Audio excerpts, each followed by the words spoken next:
Hi, I'm Lisa Singer. I am the Senior Director Event Programming at MediaPost, and this is Brand Insider BTS, where I get to pull back the curtain on some of the most influential women brand marketers today. And with me is Danielle Sporkin, and she is the SVP Media and Marketing Services North America at Ferrero. Hey, Danielle.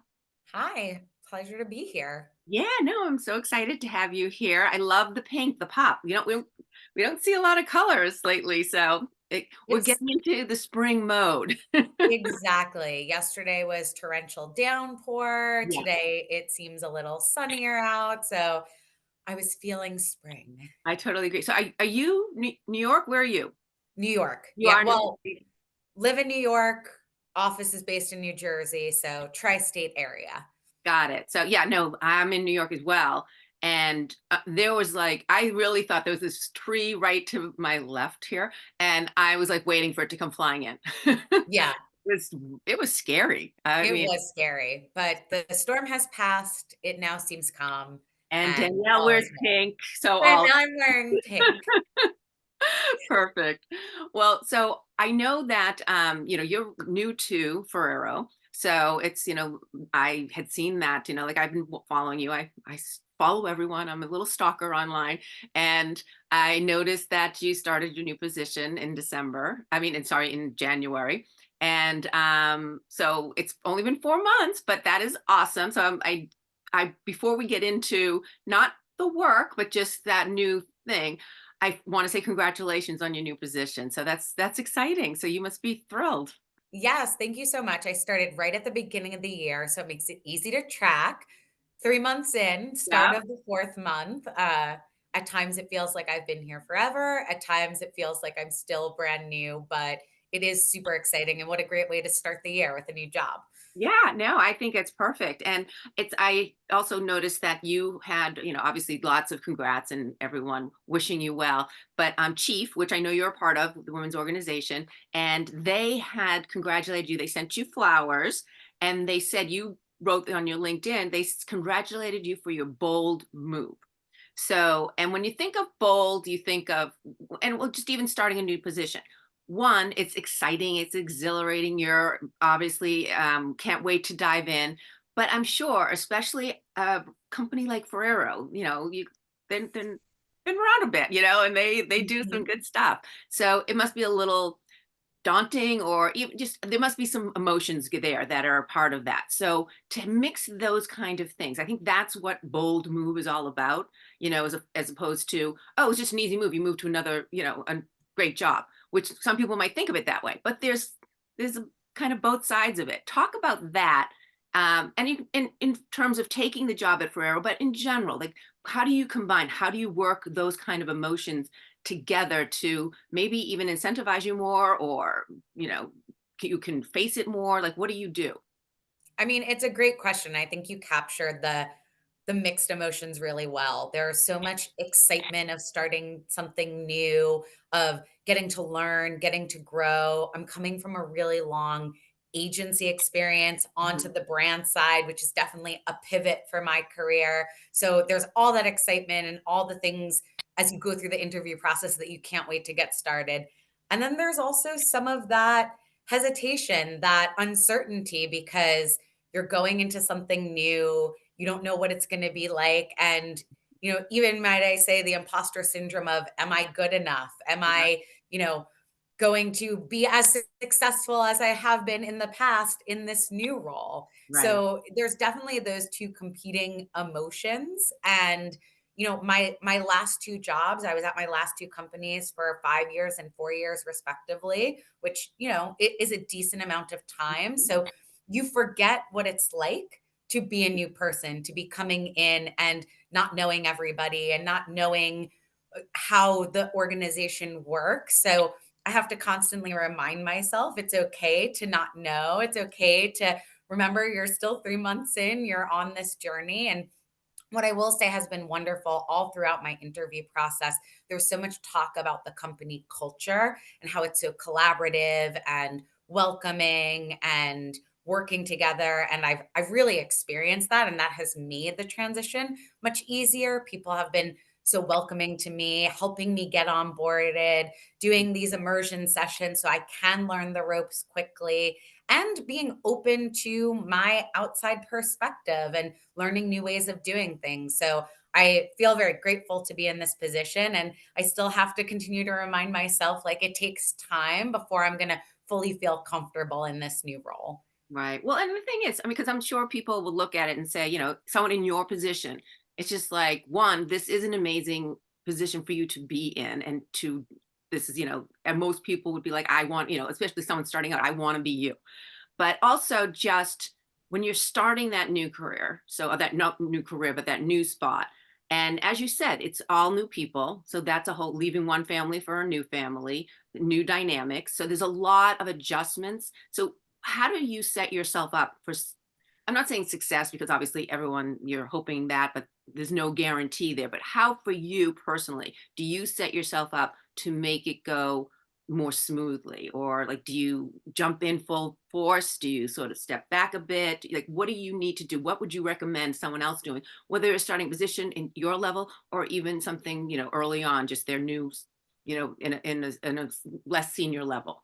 Yeah, I mean, I think whenever you're starting anything new, or for myself at least, like doing the listening tour, taking a beat to learn before you fully dive in and start making suggestions or trying to change things, because you want to understand the context. You want to understand why things are done, who's who, what's going on. You want to be informed before you start to make your way. I do think also though it's important to have those early wins, whatever they can be, a place where you can help out, a place where you can raise your hand, a place where you can make a quick impact so that people also know while you're learning, while you're listening, you're still there to have action as well. And then for me, I mean, I'm a hyper organized individual. I always have to have my to-do lists, and I try to break it out between what's urgent and what's important so that I'm really thinking about like, what do I need to get done right now? What's like the most immediate, but Mhm. also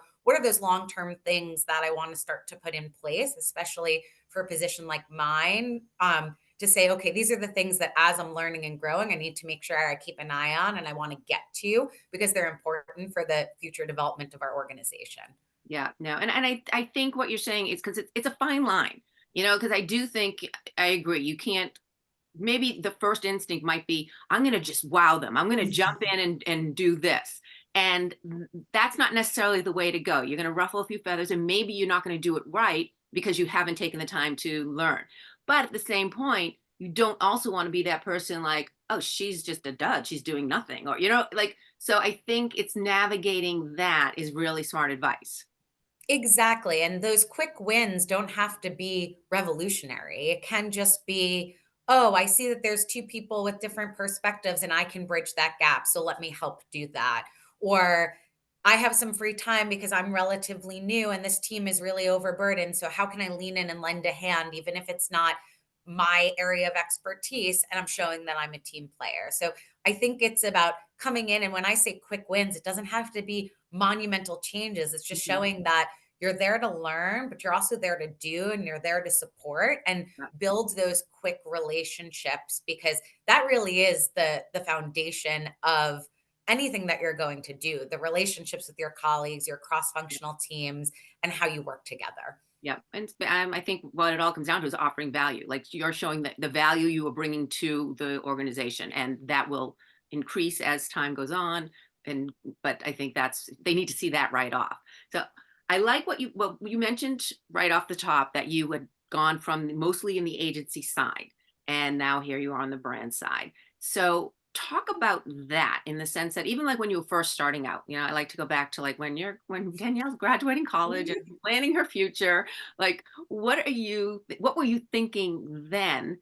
And did you see this? Was this part of the vision? And if not, then what led to this? What was the path like? Yeah, I love that question. And I do a lot of mentorship, I do coaching, and sometimes I'll be asked to speak with folks who are still in college or just graduating college. And I love to talk about my story, but I always start my story with saying there is no right path. Like I can share with you my path, but don't feel like this is the blueprint of what you need to do, because everyone's different. I think there's many different ways to wind up where you want to go. So for Right. me, don't I definitely don't think that I saw this as the path. I don't know that I even knew what the path looked like. I went to liberal arts college. I majored in political science and minored in economics. And I Wow. thought that I was going to either work in nonprofit or politics or be a lawyer. Uh, did some internships, started to find myself a bit and realized that that wasn't right for me. And I had to make a pivot. And honestly, at that time, it was like the heyday of Devil Wears Prada and Ugly Betty. And when I was young, I wanted to be a fashion designer. So I said, you know what? I'm going to be a magazine publisher. That's what I decided. I thought that was going to be my path instead. So as I graduated, I started looking for jobs, and I don't even know really how I landed it, but I landed in an interview at a media agency. I didn't really know what a media agency was. But I got the job, and that really catapulted my career. And I think from there, like going from a assistant digital media planner into the role that I'm in now, some of it is openness to new roles, Mhm. openness to new opportunities. I have a lot of curiosity, and I think that's helped me a lot. So I started in digital, but I was curious about how it all worked together. So I moved into comm strategy. And then I had worked in CPG, but I wanted to understand other categories. So I moved into the technology sector. I raised my hand. I took on different jobs, and that agility, that not straight ladder but jungle gym, as they say, Mhm. enabled me to have this really robust career that eventually landed me into the position that I'm in today. So do you think the fact that you did, like, 'cause you could look at it two ways. Like old school, like maybe older generations might be like, well, you're flip-flopping a lot. Can't you pick something? Like you're not gonna, like, people are gonna look at you and think you keep you trying to determine what your future is going to be. Others see it as what I'm sure Ferrero saw it as. This is a person who's open to learning and taking on new challenges and continues moving on and excels in it as she moves forward. So, I mean, obviously, I made that sound a lot nicer than the other one. But what I'm just saying, in terms of, is there a fine line, or do you think it's changed now that that is something that people need to be open to, and it's no longer that longevity, that loyalty, what people might say, all of those things that used to be a career plus, maybe not so much anymore, at least in the marketing industry. I mean, it's definitely a balance, right? There has to be balance between loyalty and longevity and new opportunity. I will say, even though I've done a lot of different things, I haven't worked at a lot of different companies. I had the Mhm. opportunity to take on new experiences within a company I was in. So it Right. wasn't that every year I was hopping to some other company, but new opportunities came around, whether it was a new piece of business that was won or an opening on a When you're team at the that they needed agencies. when I was at the agency side.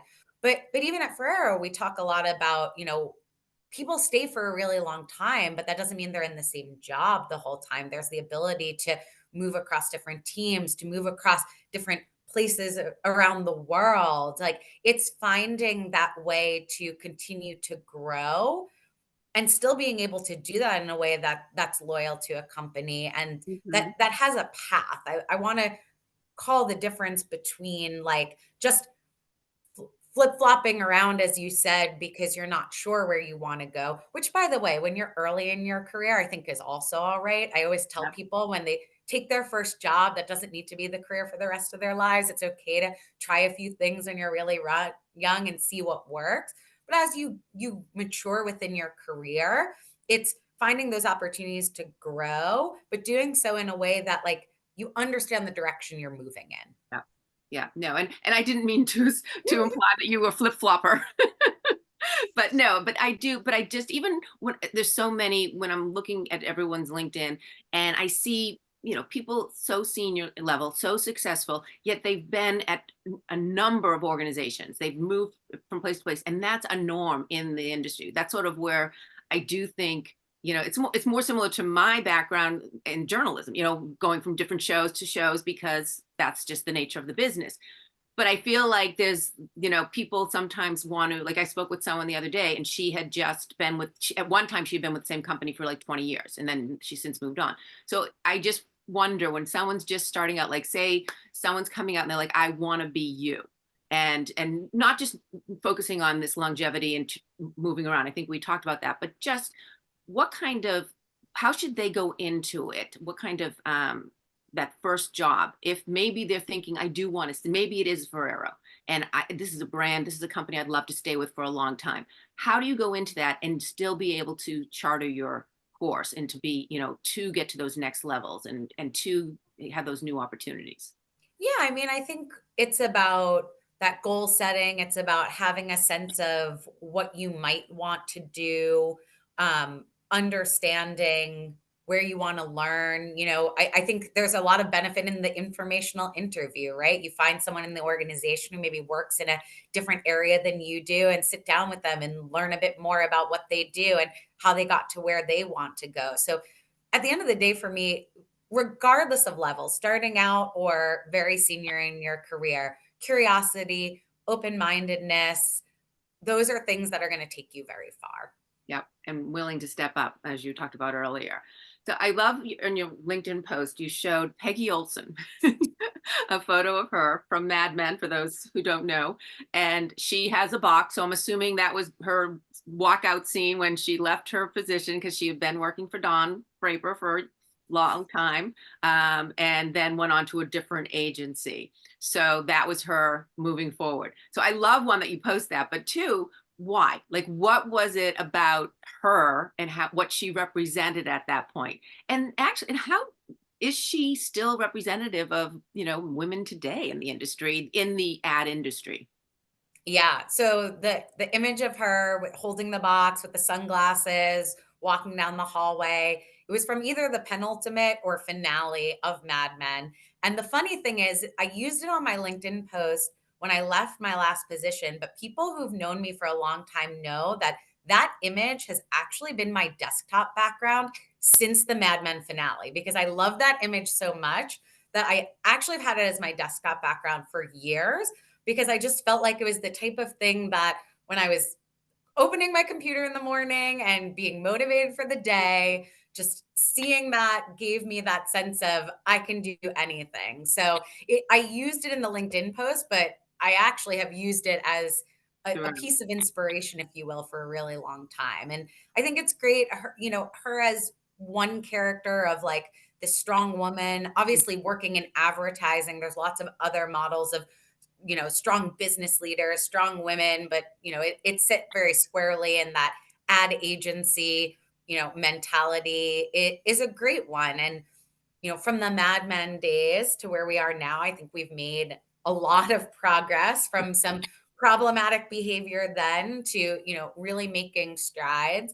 But we also know there's more work to be done. There's more opportunity to see women and diversity in leadership, and there's still opportunity more to think about how leadership is represented, how teams are represented, and how that can be reflective of the consumers that we are seeking to engage with. So yeah, it's really just an image that makes me happy and gives me a little bit of motivation each day. Yeah, and I mean, yes, there's definitely been some changes. So anyone who's watched Mad Men is very well. Some might like that time, not the women and men thing, but just the free for all fun. But yes, I think for women, their role, she was a perfect example. She was actually more of a woman of today in terms of the way she went about things, but she obviously had to struggle more with that during that time because it was so much a good old boys network in terms of advertising during the 60s. But I'm curious, have there been, and I'm not saying like what Peggy dealt with, but any challenges for you within your, on a personal side, not a campaign, but on a personal side in your career that maybe seemed, un, like something that you didn't know how to deal with, or it really just like kind of was that gut kick. And then you just had to kind of reassess. Has there been a time like that for you? Well, I mean, we all went through COVID time, and I think that was challenging for many people on many different levels, right? Adjusting to working remotely, whatever was going on in the world, in families, Mhm. in personal health. So I think that in general, and navigating through that and continuing to also have a productive career was a challenge for everyone. I also, in September of 2021, became a mom. So that was another, obviously, like wonderful, joyous, amazing thing, but challenge as well, to go from someone who was really focused on their career to trying to figure out how do you balance career and family and childcare and being a working mom and still being very focused and career driven and wanting to excel and also wanting to make sure that I'm giving the right time and attention to my family. So I think, that's something like, again, it's evergreen, and there are positive moments and there are challenging moments, and it continues to evolve as well as, my I son know you gets have what, a older. three-year-old toddler, I Yeah, guess? 2.5. Yeah, we're in the Yeah. toddler Boy, phase, so that's girl, a whole boy? new Boy or girl? environment. Oh, he's a boy. Is a boy. Okay. So, yeah, I mean, that obviously, and that's a very good gut kit, and no pun intended with the gut. Whatever, but no, but it is. It's, I mean, as much as it's a wonderful occasion for you and your family, but I can see at that point, especially when you've been more, it's all about you and your career, or, not that your family came into play, but I'm just saying in general, when you all of a sudden have this thing that you need to care about, need to care for, and divide your time with, it must be hard for you. And I've talked with many women who have dealt with those kind of issues, not issues, I don't like to say it that way, but challenges. Talk about that in terms of how you were able to make it work, because you stayed moving on the ladder. There was no, take a time out or whatever. It's like you're still moving forward, but you're also doing it in a way where obviously you're keeping that sort of, I don't know, balance is not the right word, but it's maintaining. um what was the key for you to make it work?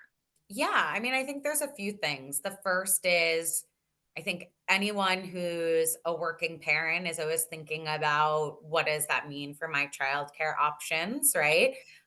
In my family, we made the decision that my husband would be a full-time dad, which would enable me to focus on my career. So that's one decision that, look, was right for our family and might not be right for every family, but that's something that we chose that enabled me to stay on that career path, which I wanted to stay on and also supports my family. I think the other thing you said about balance is a really good one. And balance is one of those words. It's like, oh, what does it mean? What does it mean to be balanced? Can anyone achieve balance? And the way I try to think about it is it would be great for every day to be balanced and have the exact right time committed to work and family, but that's just not realistic. There are some days where, you know, some days I really need to be focused on work. Maybe I'm traveling, or maybe I'm in the office late and I miss bedtime, and that happens. And then there are other days. Today, there was an event at my son's school, so I had to block time in the morning because I wanted to go to that and I wanted to be present. So I think trying to achieve daily balance or even weekly balance is probably unrealistic. But if I can look at multiple weeks or a month or a quarter or a year and say, for the most part, I'm getting it right, then I feel like I'm moving in the right direction. Yeah. Well, and I think that you said it perfectly there for the most part. Like, not expecting perfection. Like, I think women, that's one of the women tend to want to be perfect. They want to be the perfect mom. They want to be the perfect at the office. They want to be perfect friend, the perfect wife, whatever it may be. And I think it's about doing your best. And sometimes you're going to maybe fall a little in one side, but then you'll make up for it another time. And I guess being kinder to each other, like, or yourself, not even to each other, to yourself. Yeah, that's a really good point. And, I've played sports in the past, and I've heard this idea of you should talk to yourself the way that you would to a teammate or to a colleague, right? I think we are our worst critics, and we say things to ourselves, and the pressure and the guilt that we put on ourselves. We would never do that to someone else. You would Yeah. never say to someone else, "Oh, well, you missed bedtime one night. You must be a terrible mother." Like, that's just, that idea would never even cross the path, but Right. we think that ourselves. So Yeah. how do we get out of that mindset and talk to ourselves the way we would talk to others? Yeah. No, I think that's a really good point. What's I don't know what the word I'm looking for, but point. Like it's like you would talking, validating it, or what is that word? Now, it's going to really bug me. I'm going to think about it after we talk. But it's like a scenario, it's like an example or whatever you want it, like a comparison. But I think that talking about how you're cheering on your friends. And like you said, you would never, if your friend was coming to you feeling horrible, saying that, you would give them support. You would give them whatever, advice, whatever you would try to pump them up. Yet we don't do that to ourselves. So I think that's such a valid point. Well, I have to ask you, since I always try to incorporate a little of your company, and of course, Nutella is, Ferrero's huge brand out of the many that you guys have. And their tagline, or Nutella's tagline, is spread the happy. So I want to know, how do you spread like what's happy to you? What's your happy place? And how do you spread that happy? Like is there any particular, and I'm talking little things, just whatever, something that you do on a daily, or not Yeah. a weekly, monthly, whatever, but just that you can think of. Yeah, and I mean, I love that tagline. I love that you're using that example. And what is so great about really all of our products across the portfolio is the way that they do bring happiness Mhm. and joy and togetherness, whether it's bringing parents, caregivers, and children together, or when entertaining. There really is this idea of those special moments, big or small, bringing everyone together, or even a little bit of self-indulgence. And when I think about translating that to my happy, I think it is the same framework, right? I'm happy when I'm with others, whether it's spending time with my family or with my friends, or maybe taking a moment and trying to do something that is for myself, taking a little bit of me time. I will admit that in the conversation we just had about being a working parent, it can be really hard to find that time that is a little bit for myself, but trying to prioritize me wherever I can every once in a while, I think also brings a bit of happiness. Well, so what would be that? What is when you finally say, okay, I got to prioritize myself? What's that little bit of happiness? Like, what is it that you go to? What do you want to do? Yeah, it's a good point. I mean, it could be as simple as sitting down with my husband at the end of the day and watching a TV show that we've been looking forward to, or, you know, going to get my nails done, as like that little spa experience, even if it's only 30 minutes, or, honestly, with my family, like the weather's getting nicer in spring. Like there's a park by our house, taking my son for a walk outside and going to the park and just enjoying the outdoors. I think it is those little everyday moments, Mhm. and really just trying to savor them in what can be a really demanding, hectic, busy, so many things going on, meetings and play dates and birthday parties, and trying to experience those simple joys. Yeah, no, I totally agree. And plus, well, in terms of Nutella, I mean, or just any of it, chocolate always is a good addition to. Yes, absolutely. So, but is there something that most people, or that a lot of people get wrong about you when they first meet you? Get wrong about me. I mean, there's probably things that they get wrong and I don't even know, but Maybe they I think you're like, maybe they assume that you're like this, but then after a bit of knowing you, they realize you're more like that. yeah, I mean, the one thing that's coming to my mind, and it probably is tying to what we were talking about with the new job and everything like that, and something that I think others have gotten wrong about me, but I also get wrong about myself, is about when you're in a leadership position, having to have all the answers. When I think back to the first director role that I had and I was leading an agency practice, I had this mindset of I had to answer everything. I had to be able to solve every problem and know every answer. And I think it's a bit of a self fulfilling prophecy, too, right? If you're thinking about that of yourself, then your team starts to think that as well. And it took me quite a bit of time and coaching to understand that not having the answers and being vulnerable and being able to say some of the things that we've been saying about the self doubt or the imposter syndrome. So I think that's a thing that others and myself get wrong about myself, which is like, you don't have to have it all together. Like, we're not perfect. You don't need to have all the answers. That like being infallible and being sometimes insecure, being vulnerable is actually a strength.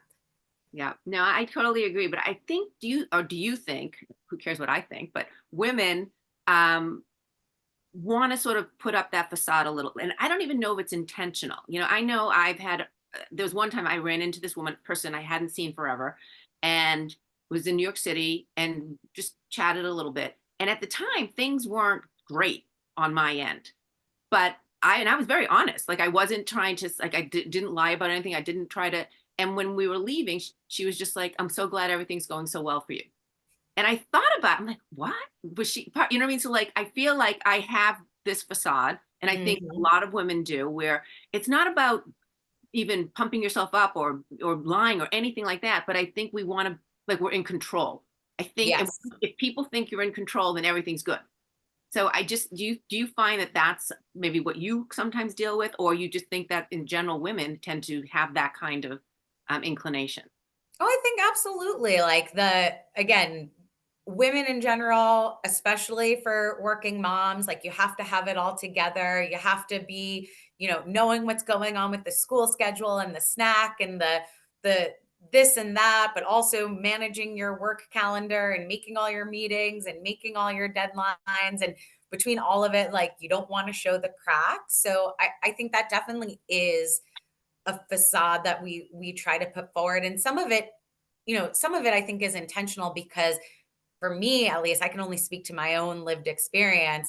If I'm putting on that front that I have things together, even if I'm feeling a little chaotic, it helps me the same way that they say if you're feeling down, but if you Yeah, smile, then it can brighten your mood. So sometimes coming in and saying, you know what, I can handle this, I do have it all together, is going to help manifest it to be true. But yeah, I think in the same time, like, and some of this is probably also perpetuated with just social media and culture and this idea of like Instagram versus reality and things feeling like they have to be so perfect. But the reality of life is things aren't perfect. It's messy and stuff goes wrong. And it's actually about how you take on those challenges and learn from them and grow from them and move forward that really make us more resilient. yeah. No, I agree. And I think what you said beforehand about being vulnerable, I think ultimately when people see that, it makes a better connection. Like the facade is great, and maybe you get respect, or maybe people are trusting you, especially in a job position or whatever. But there's not that real connection until they see what's underneath that vulnerability. I think people need to see all, because everyone's feeling those things. So it's, if you're so perfect, if they think you're so perfect, then that makes you feel more imperfect, I think. Exactly. And if I tie it back to what we talked about at the top of starting a new job and coming in and like what time do you feel more vulnerable than when you're walking in and you absolutely don't know stuff because you're new and being able to say, "Hey, I don't know that," or "I'm still figuring that out," or "Can you help me?" Asking for help is so powerful. So it's all connected together of being able to, even as myself coming in a very senior position and say, "You know what? I still need to learn how we operate. And I have a lot of experience that I'm bringing to the table, but there's also stuff that I need to learn and help me get there." Yeah, no, I think that's such great advice for anyone, whatever level, to show that side and to be open to, that you're not perfect and you're just going to be doing everything. Okay, I just want one quick question before we say goodbye. And any skill, trait, inconsequential thing about you that you want to share? Maybe you have this secret skill of being able to whistle through your nose. I don't know. Like, but something that's, the general population does not know about. Yeah. Well, I wouldn't say it's inconsequential. I'd say it's pretty consequential. I was a roller derby player with Gotham Roller Derby for 9 years. So, if you're not familiar, Gotham Roller Derby is New York's only roller derby league. It's run by the members. It's also a 501c3 nonprofit organization. Oh, And supports all types of programming. There's intramural games, there's travel teams that travel around the country and the world to compete. They do junior derby for kids, they do basic training. And I still am involved in the league, but was a skater for many years, both on a home team, on a travel team, as well as being a part of their advisory board. I led media and marketing. I was vice president and president of the league because you can't tell I like to take on lots of Yeah. responsibilities. So yeah, it's not everyone knows it about me. I'm not shy about it, but it is a pretty unique and fun fact because I don't, think there's a ton of advertising executives that are also roller derby Yeah, players. I did not, that one, that is awesome. And two, I would never ever have pulled that out of the hat. So you have to have had, did you have a name? Did you have a I roller derby name? I did, and my roller derby name was Spork Chop. Spork Chop. I love it. Now, was it one word or hyphenated? With a space in between. First name Spork Spork, last name Chop. Chop. Okay. That is awesome. I can't ask, there's nothing else we can top that. So I think, thank you. Thank you, Spork Chop.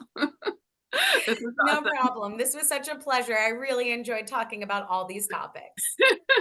I enjoyed it too. And thank you for watching. And if you have anyone that, another Spork Chop out there that might want to, that you want to hear more about, please let me know. I'll do my best to get her. So thank you. And thanks again, Danielle. Thanks.